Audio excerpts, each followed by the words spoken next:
প্রতিশ্রুতি ভঙ্গের কথা নিয়ে মানুষের কাছে যাচ্ছে জিএমপি। গত ৩ বছরে কি পেলেন আর কি প্রতিশ্রুতি ছিল, সাধারণ মানুষের কাছে জানতে চাইছেন জিএমপি নেতারা। উত্তর ত্রিপুরার কাঞ্চনপুরে এই প্রশ্ন তুলেই মিছিল সভা করেছে জিএমপি।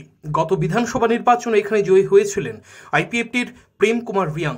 তারপর থেকে এলাকার কি উন্নয়ন হয়েছে, কতজন ভাতা পেয়েছেন নতুন করে, রেগার মজুরি বেড়েছে কিনা, এসব প্রশ্ন উঠছে মানুষের মুখে মুখে।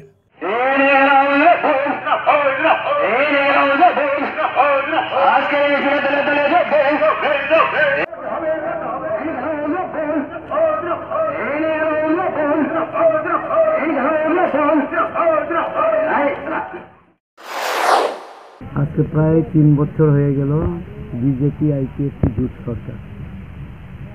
তার নির্বাচনী প্রতিশ্রুতি হিসাবে ভীষণ ডকুমেন্ট প্রকাশ করে নানান প্রতিশ্রুতি দেয়, এটা রাজ্যবাসী সবাই জানে। তার প্রশ্নে আজকে মানুষ নিজে থেকেই প্রশ্ন করছে এবং আমরা জিএমপির পক্ষ থেকে আমরা প্রশ্ন করছি সরকারের কাছে, কেন এই প্রতিশ্রুতি একটাও বাস্তবায়ন করল না। ভাতা ২,০০০ দেওয়ার কথা বলল,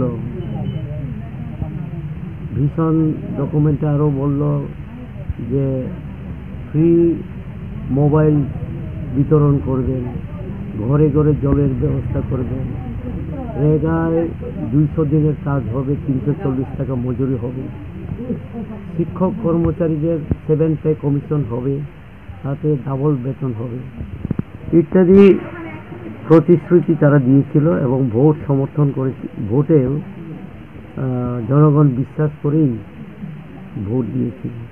কিন্তু আজকে আমরা দেখলাম প্রায় ৩ বছর হয়ে গেল, একটা প্রতিশ্রুতি তো পালন করেইনি, বরং আমরা দেখলাম তার উল্টোটা করেছে।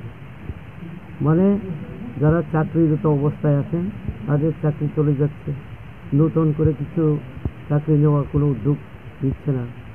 যাই কয়েকটা হয়েছে ডাক্তার ইত্যাদি, তারা বেকার পড়ে আছে উপজাতিদের মধ্যে।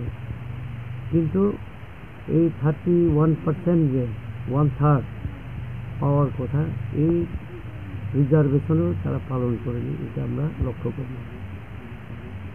এবং বিভিন্ন স্কিম ওয়ার্কার তাদেরকে দিনের পর দিন চাকরি খেয়ে তাদেরকে বাড়িতে চলে যেতে হয়েছে।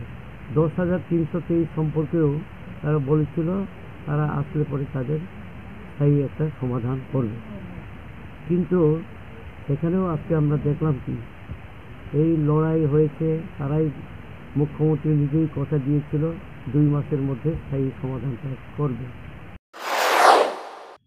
রিপোর্ট চ্যানেল 3 রাত।